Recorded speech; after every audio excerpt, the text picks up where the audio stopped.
Elders endeavor to comply with secular laws about reporting allegations of abuse. Such laws do not conflict with God's law.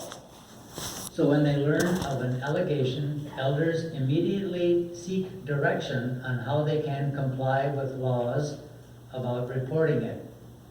Elders assure victims and their parents and others with the knowledge of the matter that they are free to report any allegation of abuse to the secular authorities. But what if the report is about someone who is a part of the congregation and the matter then becomes known in the community? Should the Christian who reported it feel that he has brought reproach on God's name? No. The abuser is the one who brings reproach on God's name. Okay. So our question here, do elders comply with secular laws about reporting an allegation of child abuse? Explain. Sister Blanche.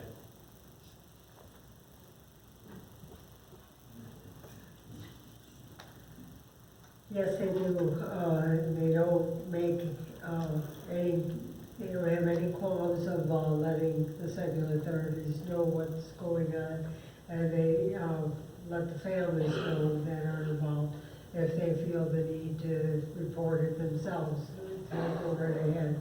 And Sister Rue brought out earlier the priests being pedophiles, and so many churches try to hide that stuff. And the secular authorities are never involved. But we stay close to God's laws and man's laws. And what scriptural backing do we have for this way of thinking? There, Romans 13:1. What does it remind us there? Sister Estrada. Well, that scripture brings out the fact that we are in subjection to the superior authorities because as long as Jehovah has permitted them to be in that position, we do have to acknowledge that these laws are in place for our benefit. And so there's nothing wrong, and actually it would be more wrong not to report it to the superior authorities because it is a crime. I like the illustration that was brought up by Sister Swan. Somebody broke into your house. Call Brother Knowles. Call the police. Sister Houston. And there most likely were times in the past that congregations felt like, oh, we can't do this to Jehovah's name, so we'll try to handle it within the congregation.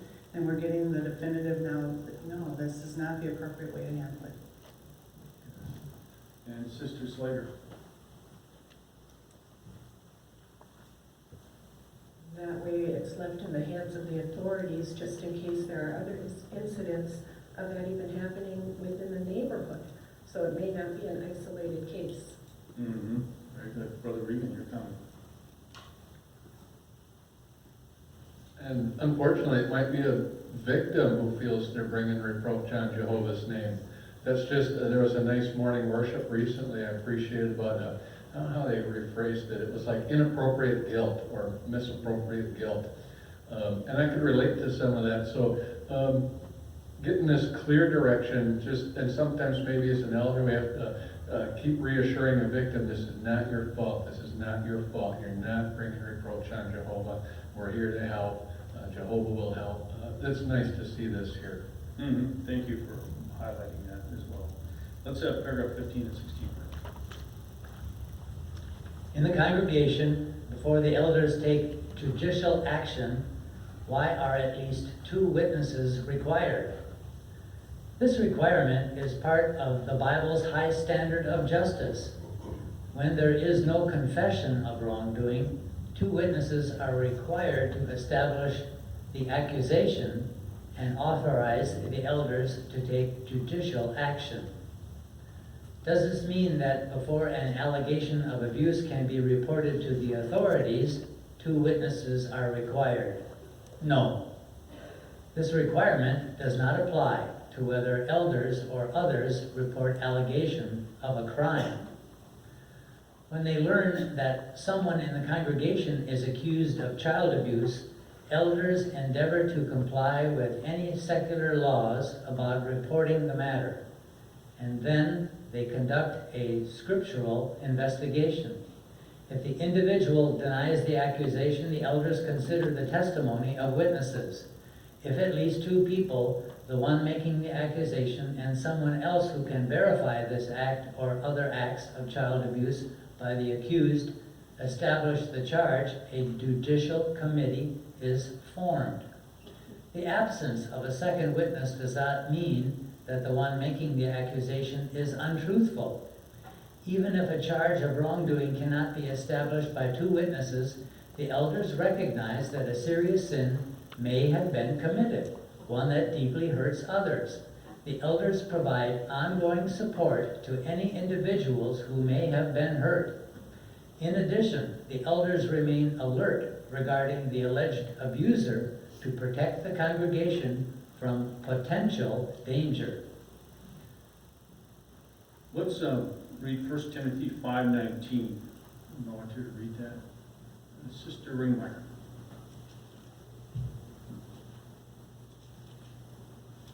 Do not accept an accusation against an older man except on the evidence of 2 or 3 witnesses.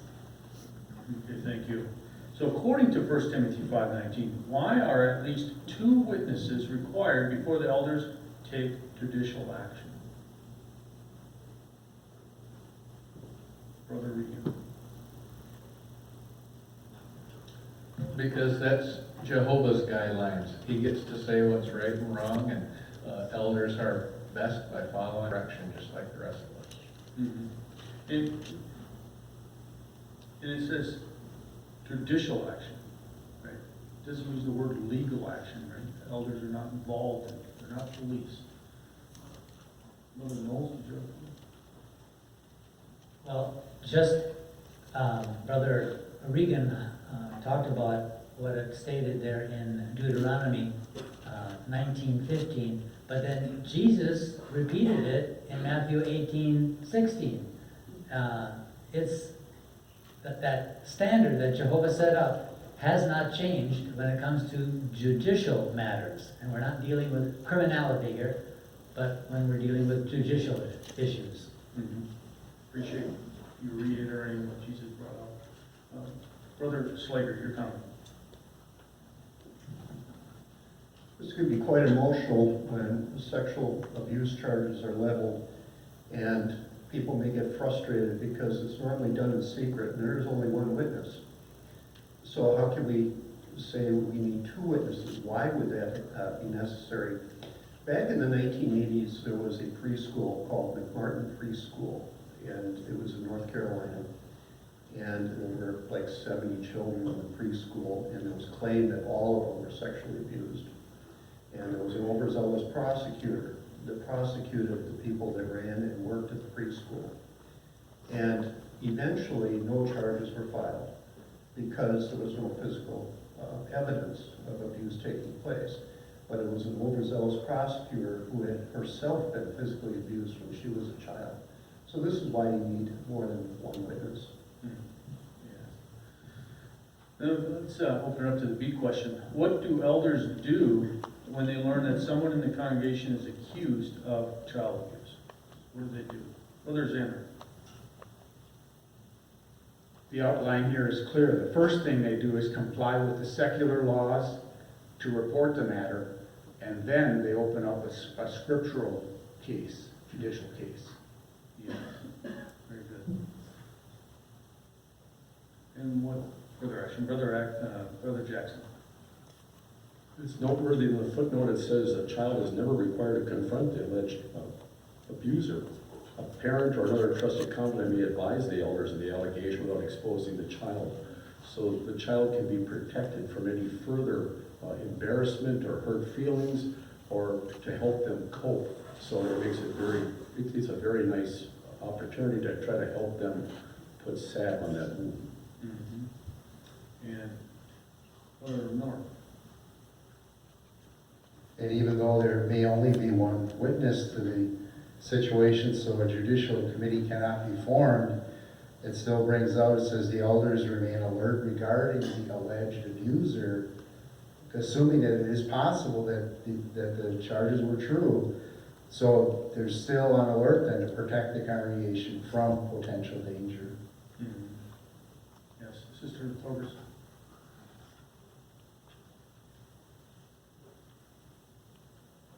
In the world we live in today, we can see that anybody can accuse anybody of anything. And so when we look at how Jehovah views this and the protections that are put out in the congregation, we can see that the protection is not only for the victim, but for the supposed one that was accused. So Jehovah has a judicial system that is fair to both of them. Let's move ahead and have paragraph 17 and 18. What is the role of the judicial committee?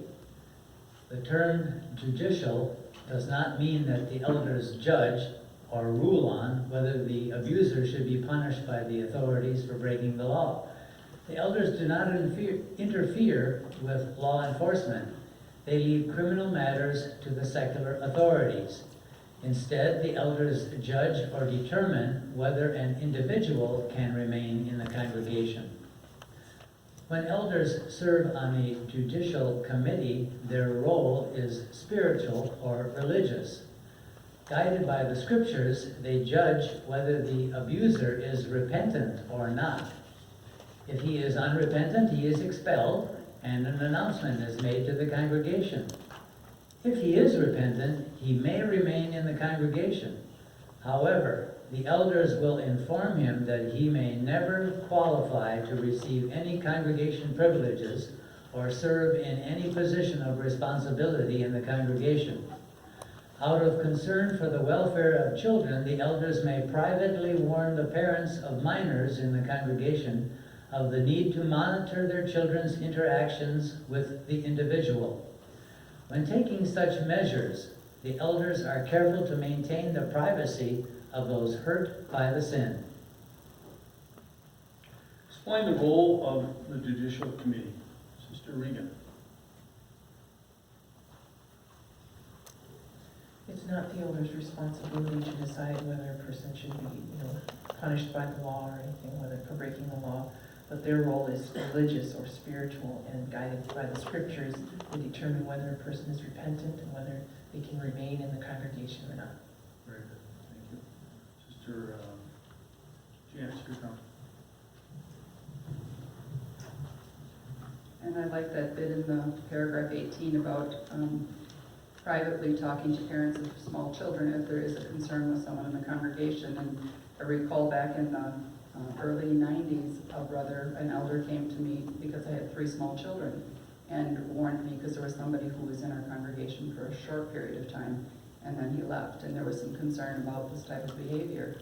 And so I really appreciated that. I always was very careful and kept an eye, as did any other parent who had children in the congregation at that time. So the elders, when they're aware of a situation that may have occurred, even if it's not been gone to court or anything like that, they still are aware of some possibility. They still have to make us parents aware that they should keep an eye on their children. Thank you. And Sister Robertson. In reading this, we're all assuming that it's an adult, victimizing a minor. But sometimes it's a minor victimizing a minor. So that's something that we need to be aware of also. And it's something that the elders, I'm sure, would look into and also advise parents of children that such a thing would happen. Sister Regan, your comment. And this is extremely serious because even if a person is repentant and allowed to remain in the congregation, they may never be allowed to have privileges or, assignments of responsibility in the congregation. So it's a very serious matter. Brother Regan. And I appreciate the way it's phrased in here too. They're protecting any victims from their names being used. It doesn't say that about the perpetrator. And having dealt with it in the past, some person may be able to stay in the congregation, but this follows them, whether they move from congregation to congregation, and there's indeed a level of frustration that comes with it. But if you've been viewed as repentant and Jehovah's allowed you to stay in his organization, this will all get healed in the future. But it mentions it's out of concern for the welfare of the children. So as painful as it might be, moving at the pace of the children is what's going to happen for the rest of that person's life on this side of Armageddon. Very good, thanks. And Sister Estrada.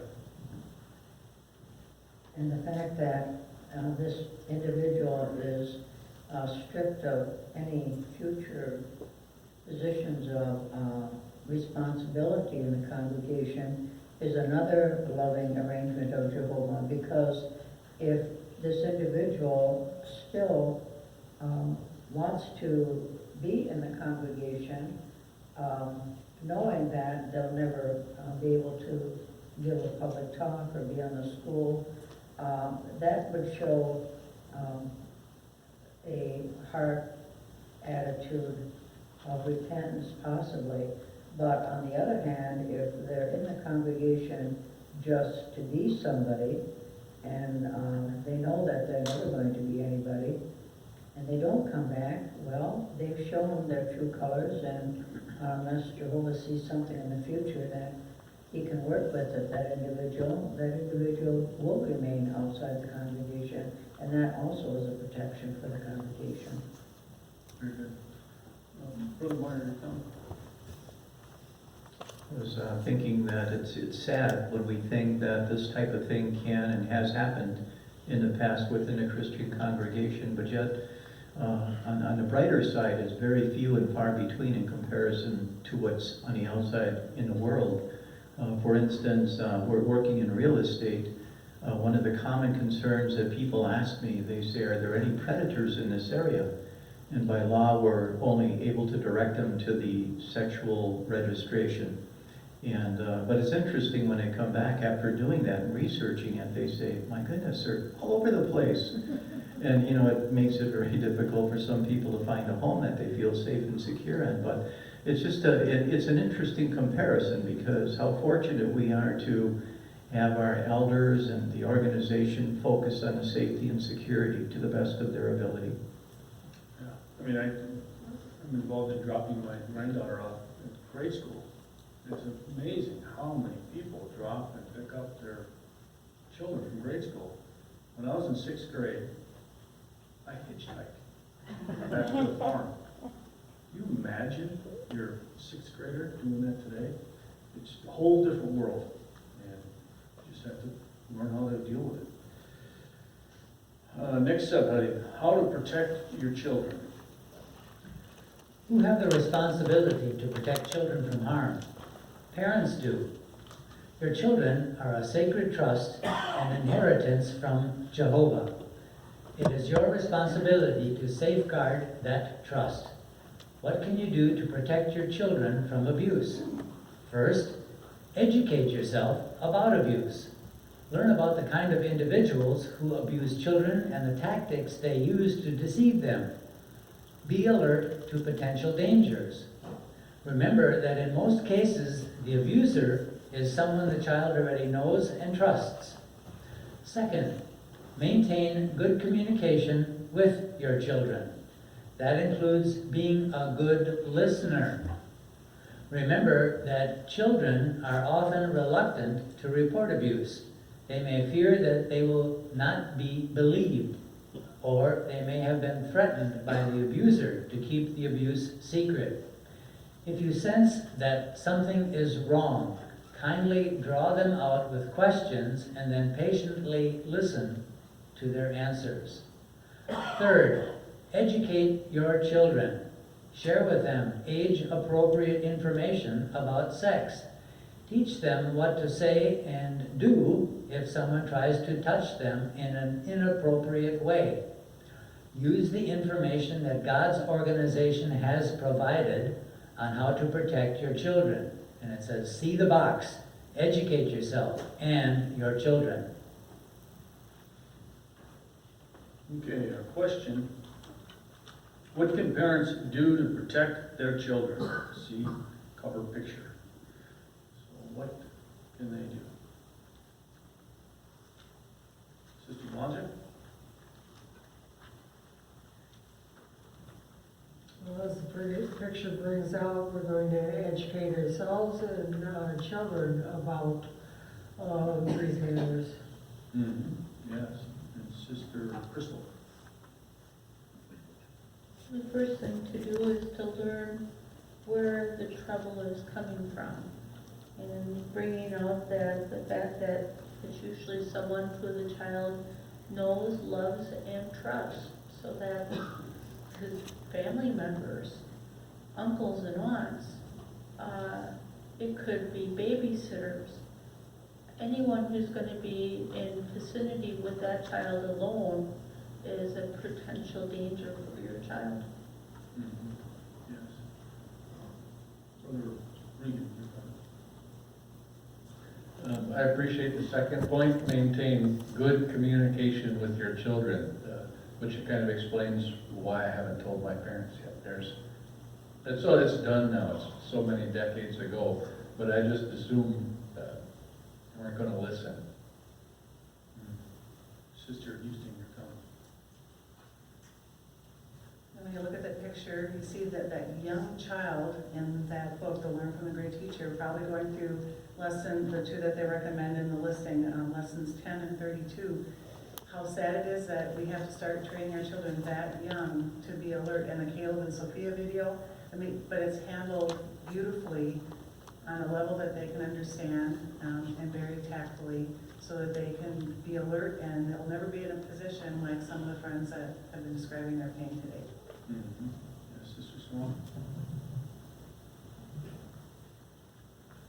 And sometimes when our children talk to us, they might not tell us that sexual abuse is going on, but they might say, I don't want to go with that person or whatever. So then you need to get to the bottom of it and find out what it is and protect that child from that person. Or a relationship about why? Why don't they want to be with that person? And what other information do we have available? Just other more. I think it's just so beautiful that all this information is posted here on page 12 of our magazine. It's just a plethora of information that's been available going back to the 1990s. So as this became more of an issue, the organization just kept providing more and more information all along, so that here we are today and we're protected in an educational way. Now we have to carry through with it in day-to-day living. Yes. Sister Wilson, you're coming.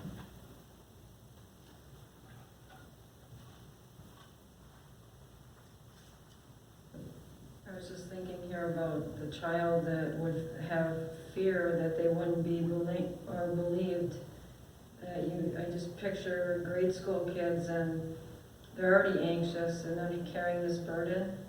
And then if they do come forward, then they have their parents or step-parents blame them. You can imagine the load that some of the kids carry. And Sister Jance, you're coming. All this information we have here is wonderful. I just bounced around from different articles when I was looking at this. But the one that stood out to me was also in 1993, Your Child is in Danger. And it referred back to 4,000 years ago already in Sodom and Gomorrah, what had taken place. And there were young boys involved in that. And so Satan is constantly changing his tactics, and his skills are very honed, and he knows how to work children today. So this was 4,000 years ago this took place. So now we're seeing it, he has perfected his skills, and so we have to be so alert. But to even be able to share that with our children, that even back that long ago, such behavior took place, and look what Jehovah did. He destroyed them. So, and that's what he's going to ultimately do. So children have to be aware of this danger's been prevalent for a long time. It's just that it's changing constantly. Brother Meyer, you're coming. Just a short thought. I was thinking too, we never want to fool ourselves into thinking that this is an isolated problem, like just with a certain race of people.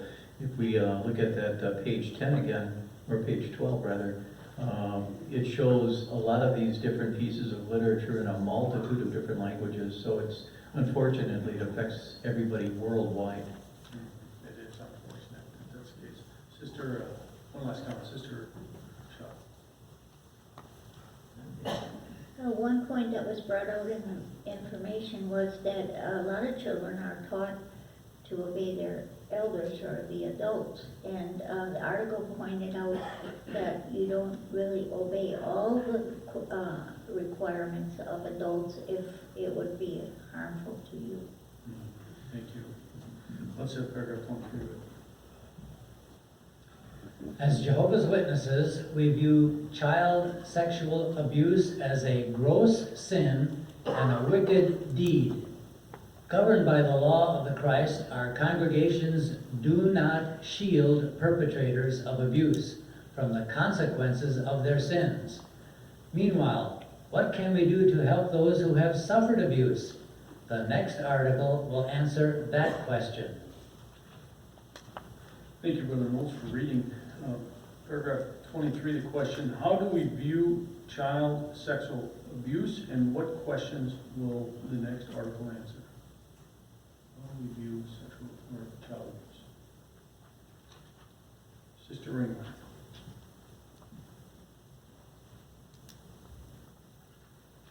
Well, we've seen that Jehovah views it as a gross sin and a wicked deed, and we have that same view as well.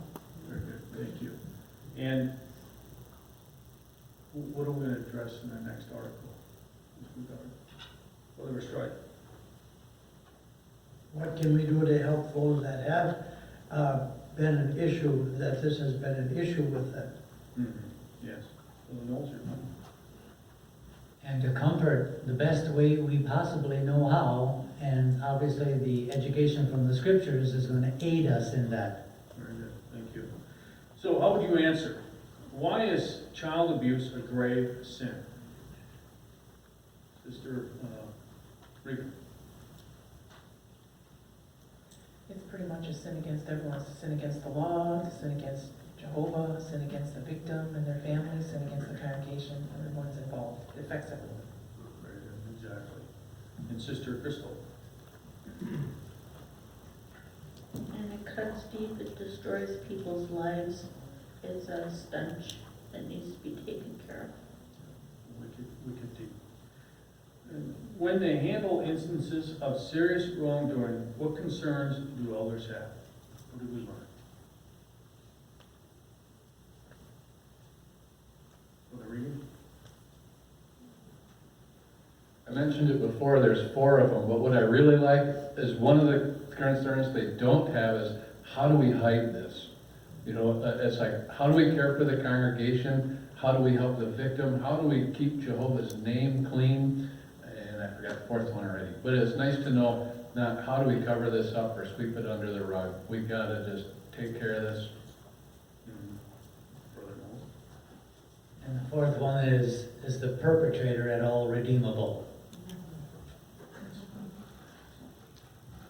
And the last one is, how can parents protect their children from abuse?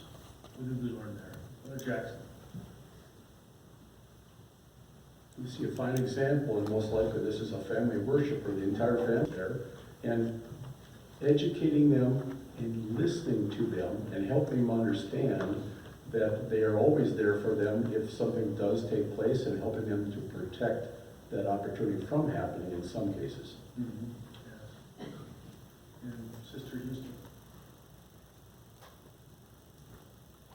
We can't educate them unless we educate ourselves first. Oh, very good point, yes. And so all this information is provided for us so that we can share it with our children. Well, thank you everyone for their comments.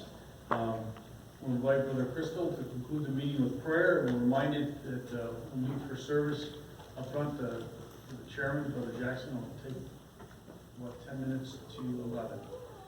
So now let's stand and sing song number 103. Shepherds, Gifts in Men.